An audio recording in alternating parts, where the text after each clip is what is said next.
Olá, pessoal, estamos aqui mais uma vez para falar de algo muito, muito importante.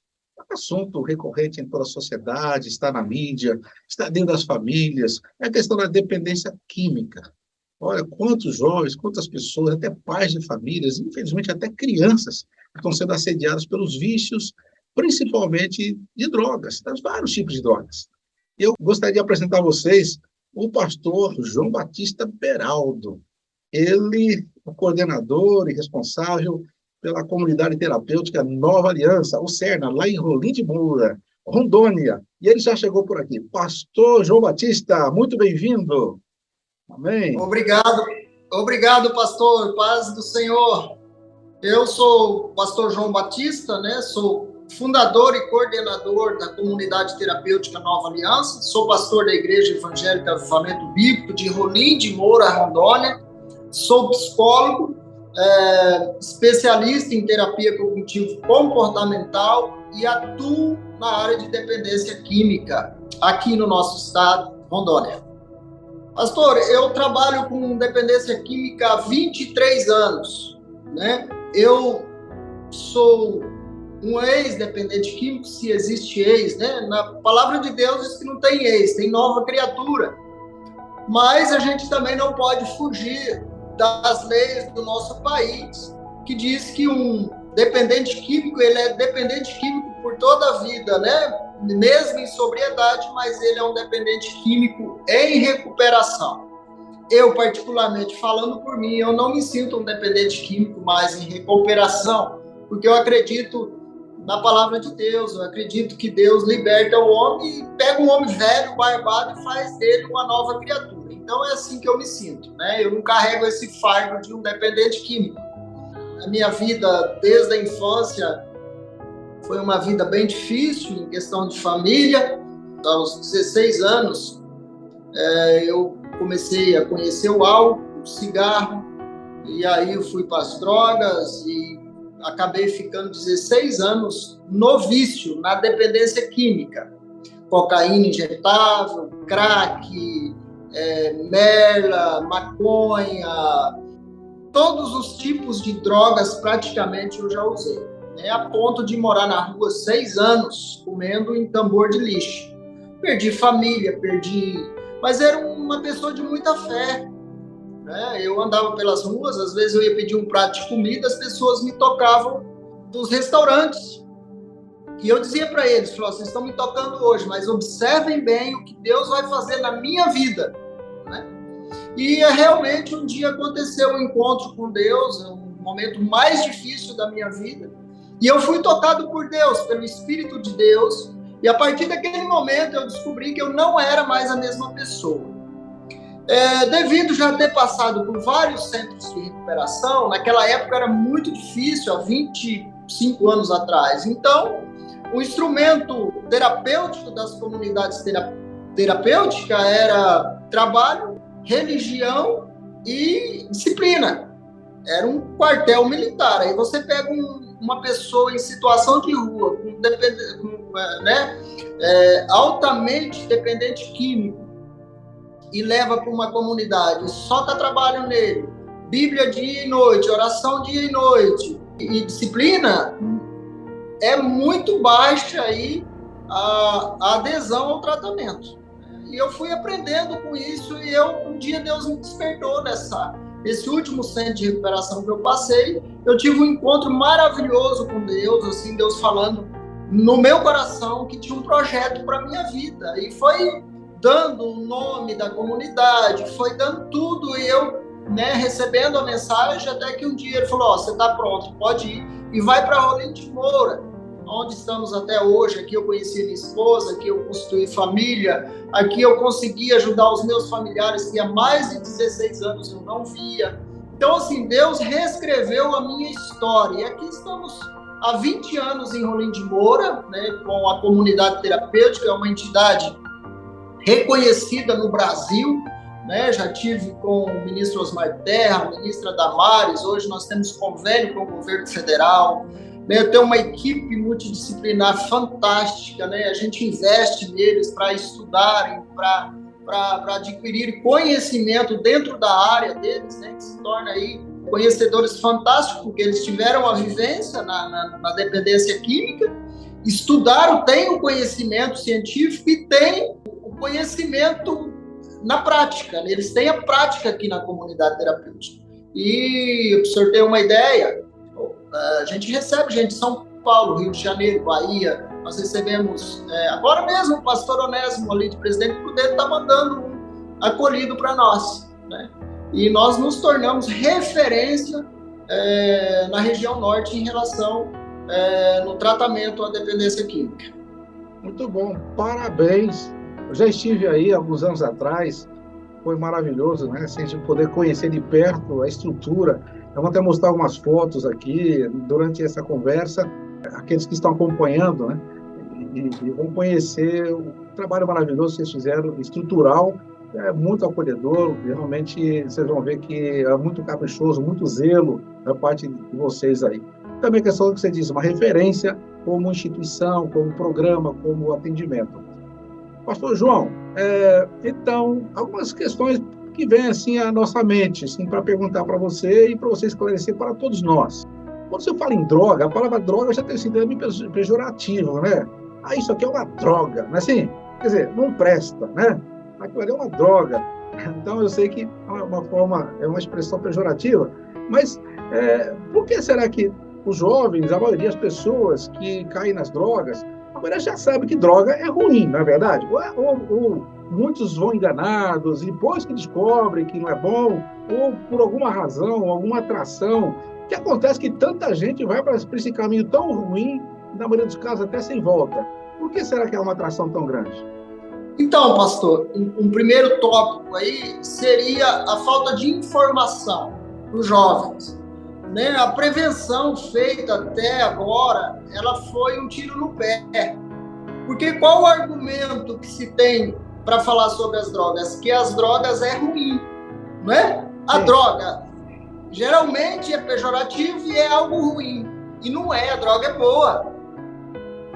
Então o filho cresce aí ouvindo o pai e a mãe fala, droga é ruim, até o dia que ele cai na cilada com os amigos e ele experimenta. E ele vai ver que é algo fantástico. E aí ele fala, meu Deus, eu estou perdendo meu tempo. Minha família toda a vida falou que a droga é ruim. Mas é porque eles não experimentaram. Porque se eles experimentassem, eles não falariam isso. E aí é que eu engano. Porque a droga, ela nunca mais ela dá o mesmo prazer da primeira vez que o indivíduo usa. E eu sempre falo, pastor, que a questão aqui mais é o caminho. A pessoa escolhe um caminho de fumar um cigarro, por exemplo. Quem fuma um cigarro, geralmente ele bebe. Quem bebe, geralmente, ele está no caminho ali com outras pessoas que fuma, bebe e fuma maconha. Quem fuma, bebe, usa maconha, quando ele não tiver maconha, ele vai cheirar o pó. E aí esse indivíduo está nesse caminho e já tem, né, uma adesão à dependência química, a adrenalina, já tem algum fator genético nesse indivíduo que possibilita ele acolher a droga muito bem, e aí ele se perde. Primeiro, porque a droga é gostosa. Segundo, é que ele não tem ninguém falou para ele ainda no que vai dar.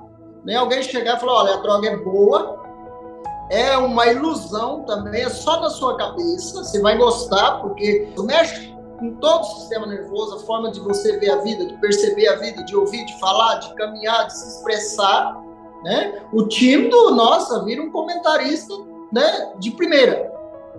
Então ele acha fantástico. O que as pessoas precisam fazer, e hoje os estudos já apontam como abordar a questão da dependência química, das drogas, né, na questão da prevenção, que tem que ser uma palestra, algo preparado, um estudo de impacto. Mostrar aquilo que realmente o senhor acabou de falar. Por que é algo ruim? Mas não falar simplesmente que é ruim, mostrar o que a droga causa na vida do indivíduo. Ela é boa, mas o preço que ela cobra é preço de morte. Desculpe interromper, quando você fala que ela é boa, quer dizer, ela causa uma sensação boa nas primeiras doses, é isso? Isso. Prende a pessoa, né? Você fica legal para tudo. primeira vez, a segunda vez, a terceira vez, a quarta vez. E aí a tendência é o quê? É cada vez mais aumentar a dosagem. Ele é progressivo. O efeito dessa sensação de leveza, boa, entre aspas, vai diminuindo. E tem que aumentar a dose para poder chegar sempre no mesmo resultado com mais uma dosagem maior. Exatamente. E isso causa dependência. Mas é aqui que causa problema na vida do indivíduo, né? Na saúde, problemas cognitivos, né? Problema de relacionamento social, trabalho, certo? E o dano é irreparável. Voltando um pouquinho, você falou assim, meio de passagem, uma coisa assim como algo genético, pode acontecer também, quer dizer, alguém lá da família que já teve problema com o álcool, com outras drogas, e lá o filho, ou o neto, ou o bisneto, pode acontecer, essa questão genética, hereditária, isso também pode afetar, entre os vários fatores, né? Pode ser um deles? Então, esse é um fator, a genética. E nós vivemos numa cultura, pastor, que as pessoas falam que só o crack, só a cocaína, LSD, que são drogas. E uma droga muito perigosa, e começa por ela, chama-se álcool. E a nossa cultura, ela é uma cultura alcoolista, totalmente alcoolista. Geralmente você faz uma entrevista com jovens de 15, 16, né, ou um alcoolista já, de onde você aprendeu a beber? Aprendi em casa, vendo meu pai beber, vendo minha mãe beber, meus irmãos. Em casa tinha um barzinho, né? Então, aqui que está um grande problema. Por que nas nossas palestras nós sempre orientamos? Nenhum ser humano precisa ingerir algo para ficar bem. A própria Bíblia diz, enchei-vos do Espírito, que não se embriagueis com vinho ou com qualquer outra coisa. Por quê? Aqui cai a questão da genética. O tataravô era alcoolista, né? Aí passou 3 gerações. E aí, de repente, alguém se surpreende com um alcoolista na família ou um dependente de outras drogas. Fala, onde foi que nós erramos? Não conheceram a história da família. A mãe bebe uma cervejinha socialmente, o pai bebe uma cervejinha socialmente, mas tem no indivíduo que tem a genética do tataravô. E esse indivíduo, ele tem um potencial de 90% ou mais para ser um alcoolista. E uma vez alcoolista, meu irmão, você está no caminho que eu falei para o senhor agorinha. Nem ali tem de tudo, certo? Então, o que nós orientamos? Gente, cuida. Você não precisa disso. Você ama a sua família, você não precisa levar algo para dentro da sua casa. Você não precisa dar mau exemplo, porque não tem um estudo ou uma régua que mede quem vai ser um dependente em potencial ou não. O cara pode usar uma cervejinha por semana, 2, mas pode acontecer dele se tornar um alcoolista em potencial ou outras drogas em potencial. Olha, pastor, são muitas perguntas que ficam no ar. Por exemplo, esses que já têm caminhado tanto no vício, já estão totalmente dependentes e buscam uma ajuda, no caso aí de uma comunidade terapêutica, outros tipos de recursos, quanto tempo demora para ele ficar limpo, para ele ficar assim, desintoxicado? Fica também até na memória dele. Como é que fica isso aí, o prazo? Tem vários fatores que interferem nesse processo, né? Depende muito do tempo de uso, da quantidade de uso, se esse indivíduo ele é um abusador das drogas ou se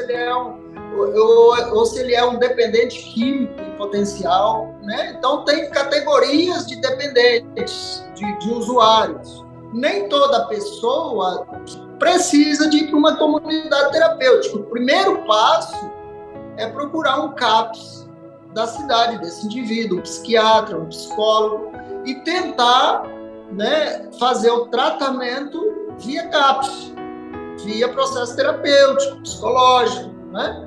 Tomar alguns remédiozinhos e tentar. Embora o resultado, na minha opinião, na experiência que eu tenho, eu vejo que é bem tímido, né? Mas o processo tem que ser esse.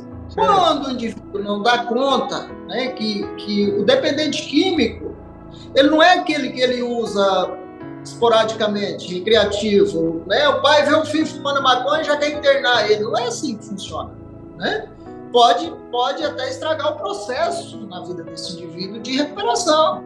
Então, primeiro tem que tentar ali a própria família, procurar os recursos ali do município, da cidade, como o CAPS, psicólogos. Se, todavia, o indivíduo continuar e começar a criar problema, né? E, geralmente, a droga, a consequência dela vem, não tem a fatura chega, né? Que é o comportamento dissociativo, né? O indivíduo passa a ficar rebelde, não quer trabalhar, quer dormir o dia inteiro, quer fazer com que os pais sustentem ele no vício e na vida.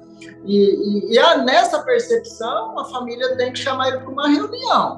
Né? O que você quer? Você já tentou aqui, já tentou ali, não deu certo. Agora a gente precisa encaminhar você para um tratamento, certo?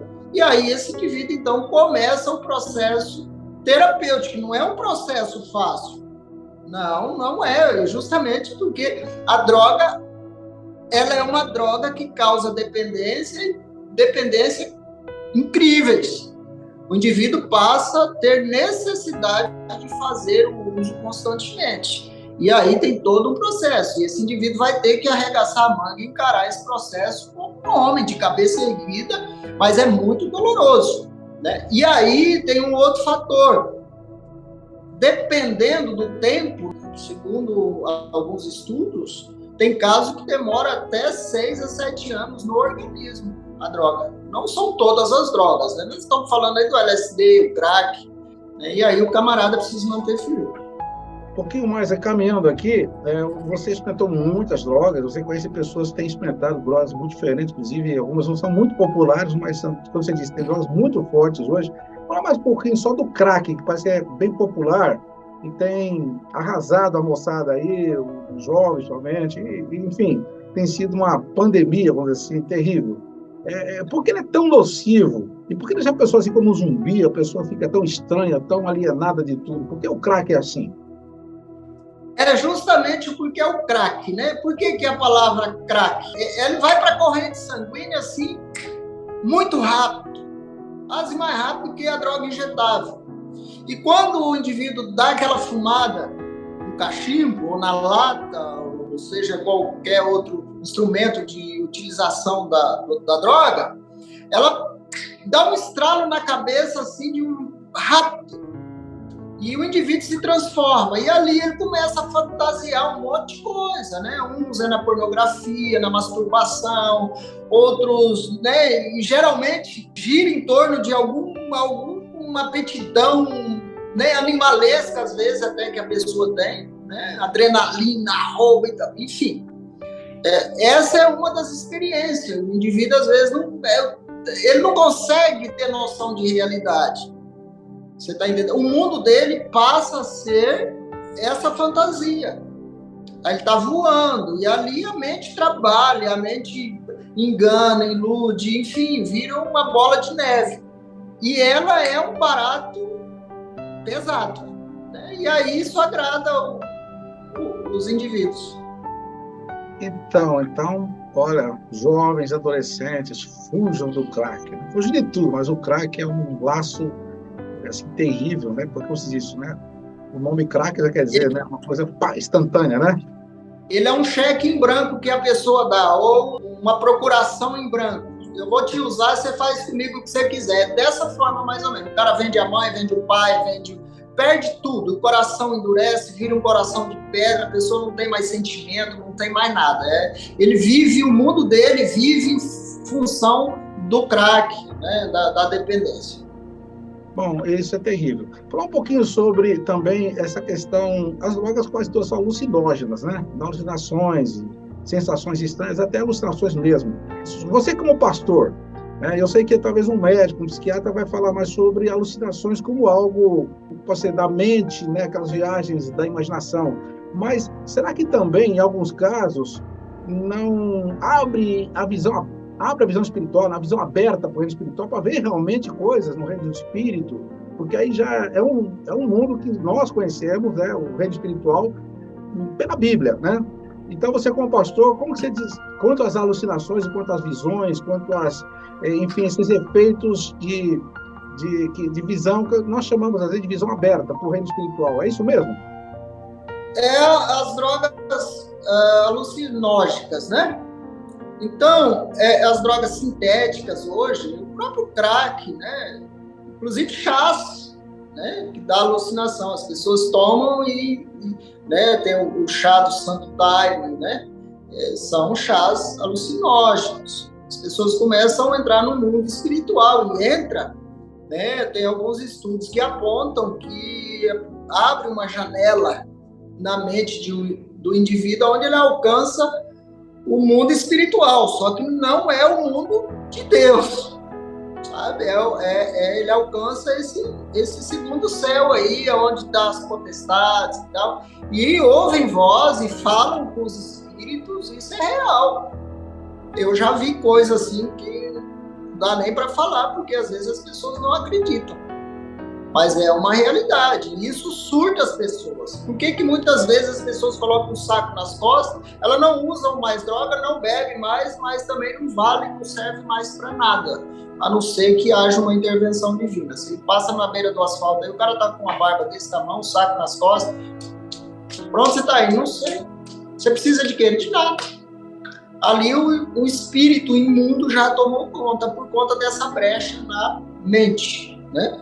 E uma coisa muito interessante, pastor, é que as pessoas às vezes prestam atenção no crack e esquecem da maconha também. E você vai conversar com alguns adolescentes, eles sabem tudo em relação à maconha. Eles sabem que as guerras, no passado, os soldados usavam maconha, né, para aguentar o frio, e eles usam hoje isso como argumento para que não, a maconha ela é algo light, é algo que é da natureza, é natural, é uma erva, é uma folha, certo? Ocorre que antigamente o THC da maconha era 1,5, 1,7 no máximo. Hoje tem maconha com quase 60 de THC. Você sabe o que significa? Uma explosão no cérebro. Isso é uma bomba no cérebro. Aí um menino de 14 anos, de 10, 9 anos, igual já tivemos aqui, começa a fumar um negócio desse, que está com o cérebro em formação. Até os 22 anos, o ser humano ele está, né, no vigor, né, da sua vida, está aprendendo, aqueles processos todos de aprendizagem e tal, né, de desenvolvimento como ser humano. Aí pega um troço desse e joga no cérebro. Frita tudo, meu amigo. E outra coisa, a maconha ela é uma chave para o desenvolvimento da esquizofrenia, que é uma doença, que é uma patologia que agrega já na dependência. Aí fica difícil, né? E uma grande questão também que os pais precisam observar é a questão de conhecer o seu filho, né? Às vezes ele tem algum distúrbio emocional e isso também chama as drogas, porque a droga ela dá no primeiro momento ela dá uma sensação de estabilidade. Às vezes o camarada ele é todo conflituoso na mente, ele tem, né, ele é aquele camarada ansioso e tal, tem algum distúrbio psicológico, a família não conhece, quando pensa que não é um adulto já, um adolescente fazendo parte de um grupinho, né, que ele se caracteriza com eles e passa a usar maconha. E aí se torna um fator também de risco, né, para o desenvolvimento de uma dependência química. É o camarada que tem um problema psicológico e usa droga para controlar o problema psicológico. Do outro lado, o camarada que não tinha nada a ver com o peixe entrou nas drogas, pode ser a maconha, e se tornou também esquizofrênico aí por conta do uso da maconha. Terrível mesmo, né? Assustador, né, pastor? Agora também, além dessas questões ligadas à degeneração da saúde, essas complicações todas, tem a questão do caráter, né? Você falou, a pessoa ela muda o comportamento, às vezes exige da família que sustente o vício, quando não sustenta ele pode partir para roubos e outros abusos. É inevitável, né? A questão do que o caráter é corrompido também, né, pastor? Não tem como a pessoa se manter íntegra usando droga, né? Não tem, né? Porque, principalmente na nossa cultura, né? Onde legaliza o álcool, que é uma droga impune, quem usa outro tipo de droga. A cabeça das pessoas, dependente químico, ele é um marginal, é um ladrão. E a pessoa usando droga e todo dia ouvindo isso, ele acaba se tornando mesmo de fato. Nem todas as pessoas que começam a usar drogas são marginais. Né? São geralmente pais de família. Ele simplesmente deu uma vacilada, ele não vigiou, experimentou algo que ele não deu conta mais de controlar. Mas, geralmente, quando isso vai se tornando latente na vida do indivíduo, ele precisa, de fato, arrumar algum jeito. Aqui e ali tem uns que lavam carro, são franelinhas, talvez na sua cidade você já viu vários franelinhas ali cuidando, né? Ele não tem algo mal dentro dele, né? Eu graças a Deus, eu fui criado muito numa família muito difícil, pobre, mas eu aprendi a trabalhar com 7 anos de idade, né? Então, eu não tive amigos, ladrão, criminosos, enfim, eu roubava coisinha de mercado, uma cachaça, um negócio, e já apanhei muito por conta disso também. Né? Porque a gente, sem droga, já é uma luta, né? Para a gente não expressar aquilo de ruim que existe dentro de nós, não é? Você tem que ir para os pés do Senhor, tem que estar pedindo perdão, tem que estar se reconciliando, tem que estar, né, se reconciliando com os irmãos. Aqui e ali a gente é assim. Agora, você imagina um indivíduo que às vezes não conhece Deus e que começa a experimentar as drogas que expõem o pior lado dele, né? O lado irracional. Eu tenho observado também que, assim, em questão de caráter, um dos espíritos que se alojam ali, né, falando do lado mais espiritual, é da mentira. Porque a pessoa começa a usar droga, ela não pode chegar para o pai e para a mãe, dá dinheiro para contar droga. Ele tem que mentir, né? Então, ele vai chegar uma pessoa para ele emprestar, conta uma história, vai ficando especialista em mentir, em enganar. Né? Então, isso vai ficando tão incrustado no caráter da pessoa que ele passa a ver a mentira, fica difícil acreditar na pessoa. Se realmente ele perde um dinheiro para comprar um remédio, você vai falar que é droga, então você não vai deixar ele até morrer, talvez, né? Porque ele já contou tanta mentira e ele perde a credibilidade, não é verdade? Pastor, realmente, é um fato. Né? É aquele ditado, o camarada pula na lagoa, né? E aí finge que está se afogando, os amigos pulam, pega ele dá aquela gargalhada, aí pula de novo, até que um dia ele pula e começa com a presepada, o povo fala, não, isso é brincalhão, não vai dar nada não, e acaba morrendo afogado. Assim o indivíduo, ele sepulta o pai, ele tem gente que pede dinheiro para enterrar o pai, para enterrar a mãe, para comprar um remédio para a filha que está morrendo, outros expõem a própria família ao ridículo para obter a droga, você está entendendo? Vende a filha, vende a esposa, então é complicado.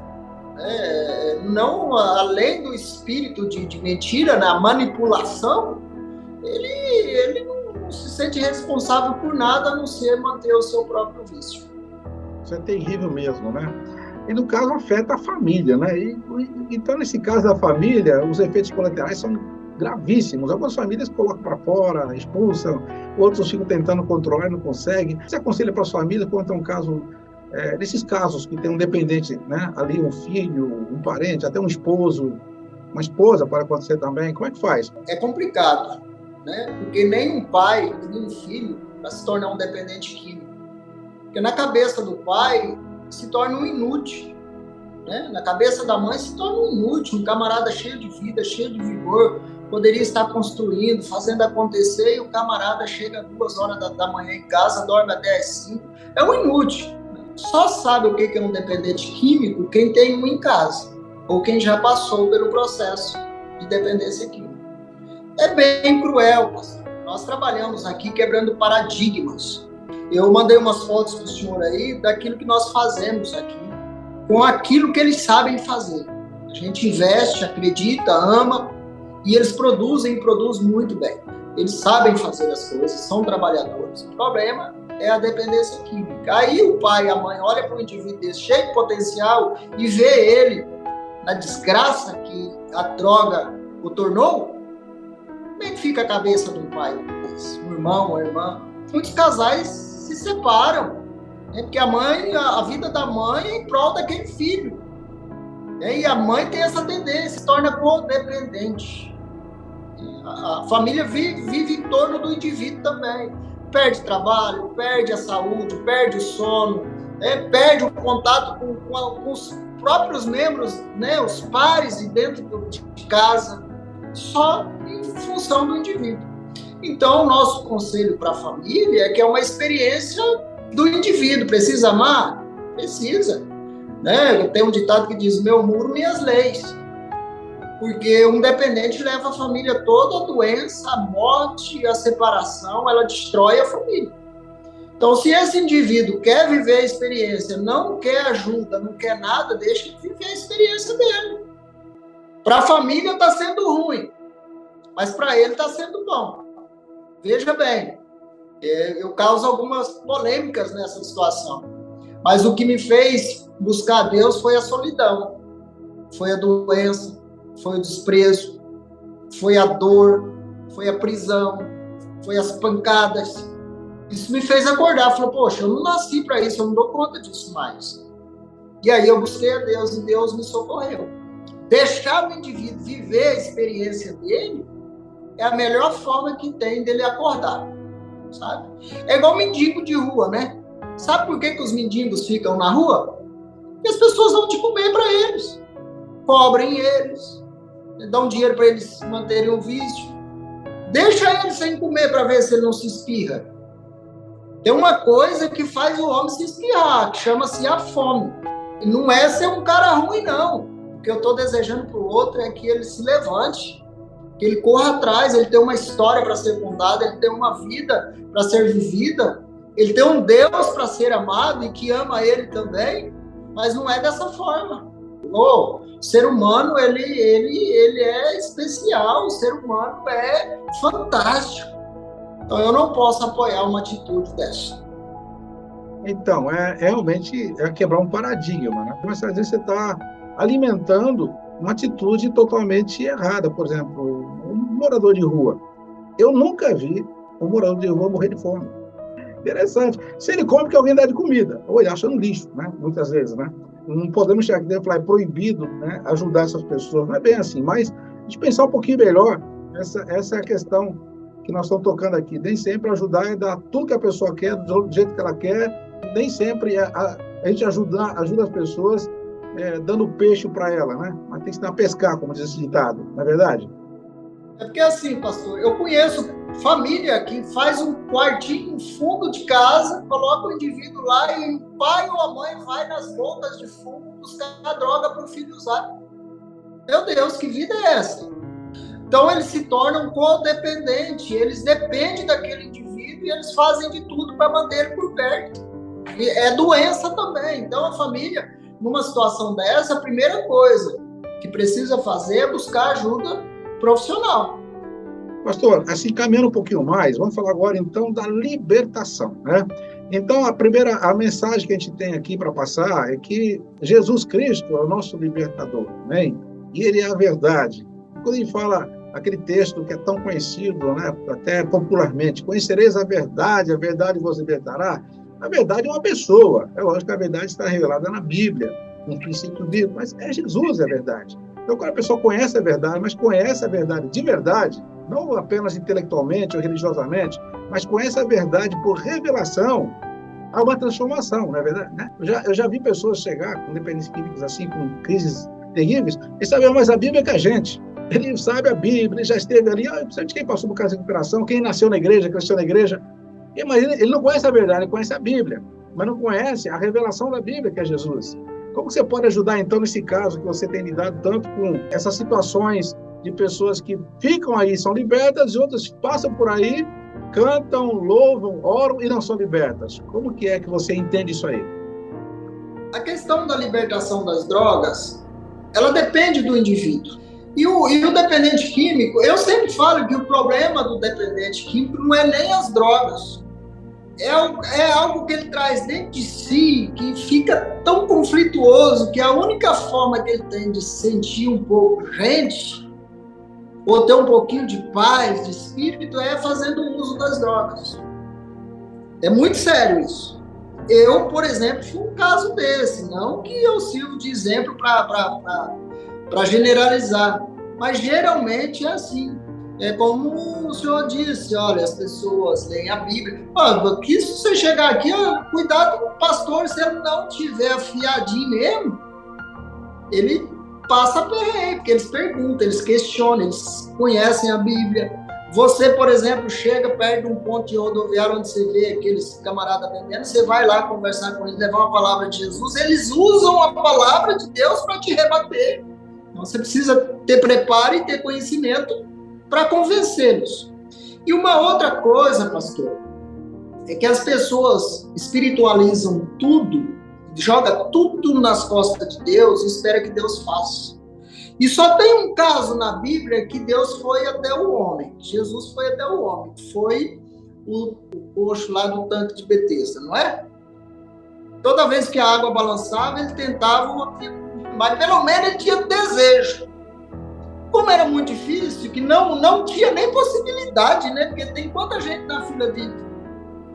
na fila do milagre. E aquele camarada, ele não conseguia, ele não ia conseguir, mas aí Deus foi até ele. Mas, se a gente parar para pensar, só esse caso na Bíblia. Até a mulher do fluxo de sangue, ela teve que ir rastejando, enfrentar a multidão, enfrentar um monte de empecilho para alcançar o milagre dela. E o dependente químico, ele tem na natureza do comportamental dele de ficar assim esperando que aconteça.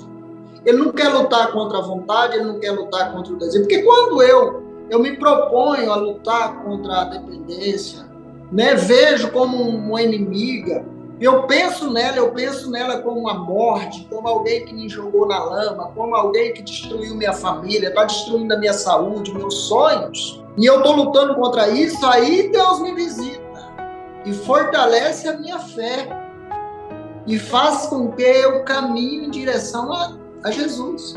E isso é libertador.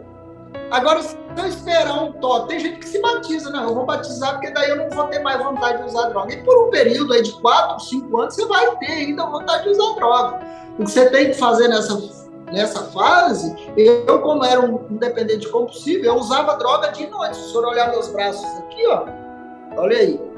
Isso aqui tudo é sinal de cocaína. Eu dava 70, 80 piques por dia. Eu, quando passava alguma seta sobre aplicar, eu perdia a fome, eu perdia o sono. A carne tremia, mas eu dizia, Deus, me ajude. Eu não quero mais usar droga. Droga é nociva, ela vai me matar. E o senhor tem um plano na minha vida. Eu acreditei nisso, eu acreditei lá na boca do lixo.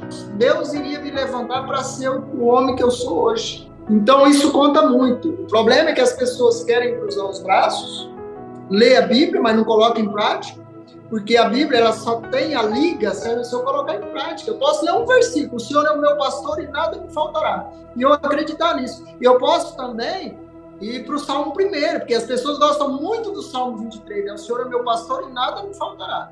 Mas o Salmo 1 diz que bem-aventurado é o homem que não anda segundo o conselho dos ímpios. Olha aí. Meu conselho, então, tem que vir de Deus. Se eu estou numa comunidade e começo a escutar, não, a droga é pau, cara, e tal, e chegar para perto, eu vou me contaminar.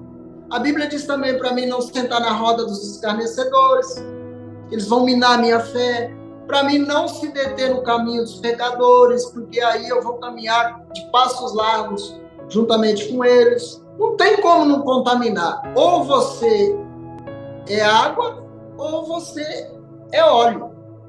Entendeu? E isso, nessa expectativa de acreditar que eu posso ser um novo homem, quando Deus me pegou, me falou para mim do ministério, só não tem noção, eu não tinha nem saúde, eu não tinha nada.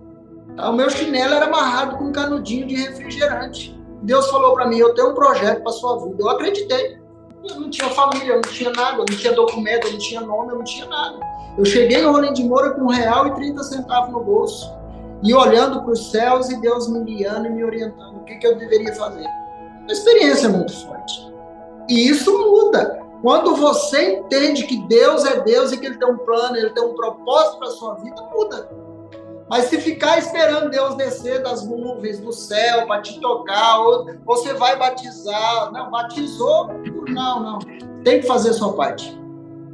Você está falando, eu estou pensando na parábola do filho pródigo, né? Tão conhecida, de que aquele moço que o pai amava tanto, mas o pai não foi lá na boca do lixo, né? Vamos dizer, onde ele estava lá. Ele lá caiu em si, falou, levantar-me-ei e irei ter com meu pai. Ele encontrou o pai de braços abertos. Ele até falava, né? Eu vou falar para meu pai, faz como dos seus empregados, né? Eu não sou mais digno de ser seu filho. Pelo contrário, encontrou o pai com braços abertos e recebeu com alegria. Mas ele teve que cair em si, teve que tomar consciência de que ele estava errado, ele precisava de ajuda e voltar para casa. Então, eu creio que esse é o grande recado para alguém que está na dependência, alguém está... Olha, você não fique passivo. Você tem que se levantar contra tudo isso que está aí, né? Contra essa prisão. Deus vai te libertar a partir de uma atitude sua. Deus vai te libertar a partir de uma decisão sua. Aí tem o livre-arbítrio, né? Aí vem sempre aquela desculpa, eu não consigo, eu não posso. Pode. Aí o apóstolo Paulo diz lá em Filipenses, né? Tudo posso naquele que me fortalece. Quer dizer, em Cristo você pode todas as coisas. É isso? Exatamente. E eu tenho duas colocações para fazer aqui, né? Porque às vezes o cara tá lá 30, 40 anos, não tem mais jeito, eu não tenho estudo. Eu voltei a estudar com 40 anos. Tornar especialista em terapia cognitivo-comportamental. Eu tinha quarta série. Eu fui para a sala de aula com um menininho de 10, 12 anos. Mas eu fui. E hoje eu sou um exemplo de pessoas que conquistam, porque Deus assim me fez, me ajudou. Eu fiz a faculdade com um monte de obrigações. Tinha dia que eu chegava na faculdade sem cabeça para nada, cuidando de 100 dependentes químicos, palestrando, igreja, enfim. E Deus me colocou no colo assim de uma maneira tremenda. Até hoje eu fico pensando. Mas uma grande questão, porque muitas pessoas chegam numa idade e dizem, não tem mais jeito, né? Vou viver assim mesmo. Foi o que o filho pródigo falou, eu vou voltar a ser qualquer um. Porque ele não sabia que o pai tinha guardado para ele ainda sandália, vestidos novos e um anel de ouro. Então, Deus tem muita coisa para fazer na vida de qualquer um de nós. Eu tenho 56 anos, as pessoas olham para mim e dizem que eu tenho 40. Mas até isso Deus foi bom comigo. Porque Deus restaura, Deus tem o melhor para nós, independentemente de que idade a gente tenha. Porque o que vai acontecer é um novo nascimento. O Espírito é novo. Isso é um grande exemplo de libertação e de restituição, né, do tempo perdido. Você perdeu tanto tempo da vida, mas depois dos 40 ainda correu atrás dos estudos, você tem uma formação, você foi trabalhar, quer dizer, isso é um exemplo maravilhoso. E também um exemplo de renovação, né, até da aparência, né? E realmente, essa palavra para os jovens de hoje, para as pessoas e para a família, é uma palavra de esperança mesmo, né? Há uma luz no final do túnel. Não precisa entrar em desespero, em pânico. Eu já vi famílias falando assim, não tem mais jeito, meu filho, não tem mais jeito, minha filha, esquece, não precisa orar por ele. Olha, eu vi isso de paz.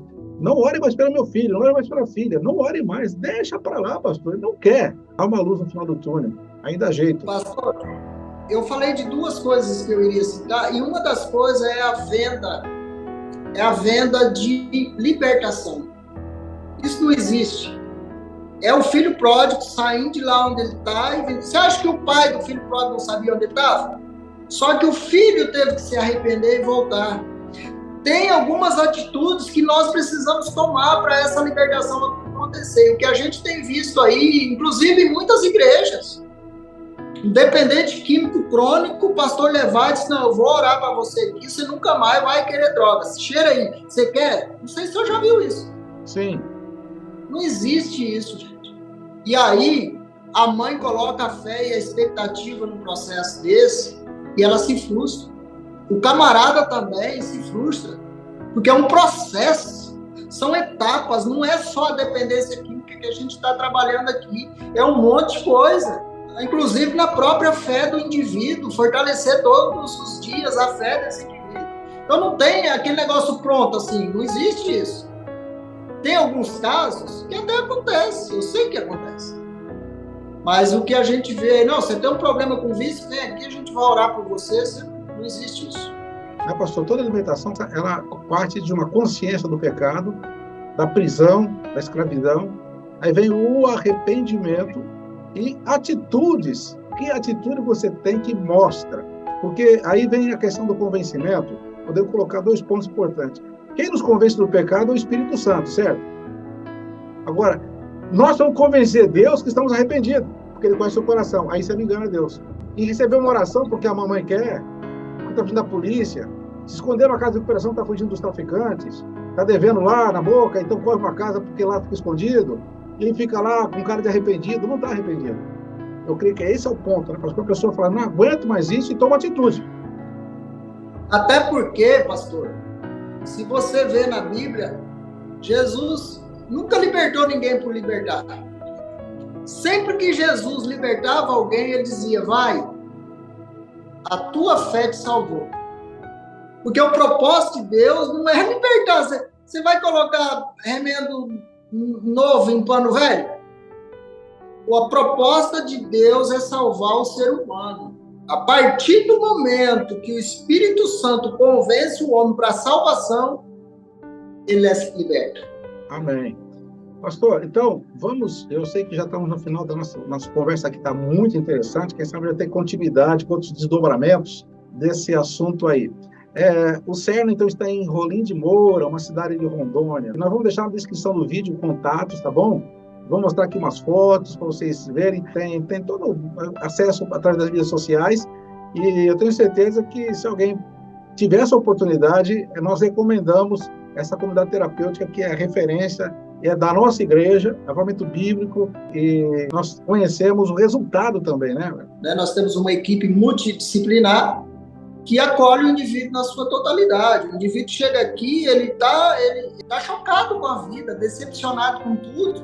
Você não pode empurrar de goela abaixo. Não, você tem que ler a Bíblia o dia inteiro, orar 3 vezes. Eu já passei por centro de recuperação, que o pastor acordava a gente 4 horas da manhã e deixava a gente 2 horas com o braço erguido orando. A intenção era boa, mas o método estava errado, né? Está errado, né? Então, Jesus ele fala do bom samaritano lá, né? Pegou o camarada e levou para a hospedaria, não se importou. Depois eu falo de Deus para ele. Ele vai ver Deus na minha vida. Falar eu falo depois. Né? Cuidar desse indivíduo. Ele está com dor de dente, ele está com dor de cabeça, ele está tossindo, ele precisa tomar um soro, ele está fraco. Você tem que ver isso, né? Então, por isso que nós chamamos de acolhimento. Você vai acolher o indivíduo, vai fazer um vínculo de aliança com ele. Nós somos uma comunidade que tem o menor índice de desistência, né? Você pegar aí, tem uma lista de gente esperando para vir para a nossa comunidade. Hoje nós temos a faixa de 80 acolhidos. E tem uma novidade também, para informar, vocês também têm uma casa para mulheres, né? Tem uma casa muito boa. Aqui os alojamentos são todos climatizados, auditórios climatizados, internet, televisão paga para selecionar o que é bom. Enfim, eles têm tudo, piscina, sauna, academia, campo de futebol, quadra de areia, psiquiatra, dentista, psicólogos, professores, assistente social, advogado, que é especialista em dependência química. O que a igreja pode fazer? Porque nem sempre a igreja tem à disposição ali o acesso a uma comunidade terapêutica, mas tem a pessoa ali precisando. E um primeiro atendimento, como se fosse um primeiro socorro. O que a igreja pode fazer, pastor? Quando chega alguém assim, um maltrapilho, normalmente contando uma história que morreu o tio, a mãe, e precisa ir para outra cidade, é uma história meio repetitiva, a igreja pode reagir? Boa pergunta, pastor. Primeira coisa que a igreja deve fazer, meter a mão no bolso e ajudar no tratamento dessa pessoa. Eu tenho igrejas grandes aqui, que às vezes vai um indivíduo lá pedindo ajuda e a igreja lá do outro município, de outra cidade, de outro estado, manda vir para a gente arcar para tratar do indivíduo. E o tratamento é caro. Então a igreja deve mobilizar-se para o tratamento desse indivíduo, para não ficar essas comunidades aí sendo alimentadas com cesta básica. Que é aquilo que eu falo, o dependente químico ele precisa ser tratado na sua totalidade, precisa de um psicólogo, precisa de um dentista. Eu tenho tudo aqui, ó, o psiquiatra atende aqui na nossa comunidade. Manda, mas eu vou mandar ajuda de custo, eu vou ajudar também, porque a igreja não tem preparo para lidar com o dependente químico, pastor. Agora, ela pode, mandar para um lugar que sabe lidar com ele, preparar esse indivíduo, inclusive, para ser um grande obreiro na igreja. Que nós temos hoje até na liderança da igreja, quantos têm a história como a sua, né, que foram dependentes químicos, estiveram na rua, estiveram nessa condição sarjeta, passaram por prisões, passaram por tudo isso, e hoje são homens e mulheres de Deus. O evangelho é o poder de Deus, nós temos que pregar o evangelho com essa autoridade e também atender esse lado que você falou, né, o indivíduo na sua totalidade. E bom, pastor, olha, nós estamos encerrando aqui, mas foi muito, muito bom, proveitoso, esclarecedor. Amém. Eu que agradeço, pastor, pela oportunidade. E aqui nós temos milagres. Aqui nós vemos o que Deus pode fazer na vida de uma pessoa, de fato. Então, parabéns. Parabéns por estar abordando esse tema. Amém. Deus abençoe a todos vocês, em nome de Jesus. Amém e amém. Obrigado, pastor.